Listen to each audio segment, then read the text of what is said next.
सनातन धर्म इस शब्द का इस्तेमाल हम सब करते हैं, किंतु हम में से बहुत कम लोग ही इसका अर्थ और यह क्या है इसके बारे में जानते हैं। वैसे तो सनातन धर्म इतना रहस्यमयी है कि इसे व्यक्त नहीं किया जा सकता है, फिर भी चलिए इसे समझने की कोशिश करते हैं।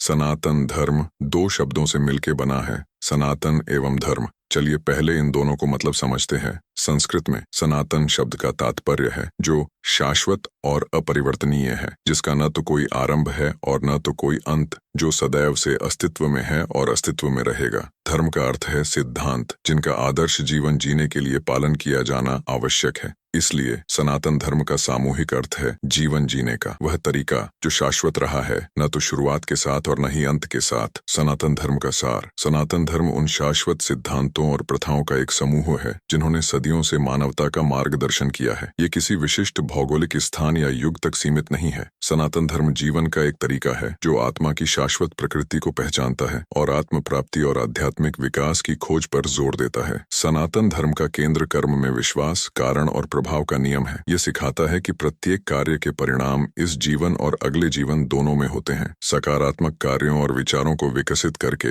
व्यक्ति अपनी चेतना को उन्नत कर सकते हैं और जन्म और मृत्यु के चक्र से मुक्ति प्राप्त कर सकते हैं। सनातन धर्म के प्रमुख सिद्धांत। सनातन धर्म में विश्वासों और प्रथाओं की एक समृद्ध श्रृंखला शामिल है जो इसकी शिक्षाओं का आधार बनती है। यहाँ कुछ प्रमुख सिद्धांत दिए गए हैं। धर्म। धर्म का तात्पर्य व्यक्ति के कर्तव्य और धार्मिकता से है। यह एक नैतिक और नैतिक जीवन जीने, अपनी जिम्मेदारियों को पूरा करने और दूसरों के साथ सम्मान और करुणा के साथ व्यवहार करने पर जोर देता है। कर्म। कर्म कारण और प्रभाव का नियम है। यह सिखाता है कि हमारे कार्य हमारे भविष्य के अनुभवों को निर्धारित करते हैं और हमें निस्वार्थ भाव से और अपने कार्यों के परिणामों के प्रति आसक्त हुए बिना कार्य करना चाहिए। मोक्ष। मोक्ष या मुक्ति सनातन धर्म का अंतिम लक्ष्य है। यह आध्यात्मिक ज्ञान की प्राप्ति और जन्म और मृत्यु के चक्र से मुक्ति है। योग। योग एक आध्यात्मिक अभ्यास है जिसमें शारीरिक मुद्राएं, सांस नियंत्रण, ध्यान और नैतिक सिद्धांत शामिल हैं। इसका उद्देश्य शरीर, मन और आत्मा को एकजुट करना और आध्यात्मिक विकास को सुविधाजनक बनाना है।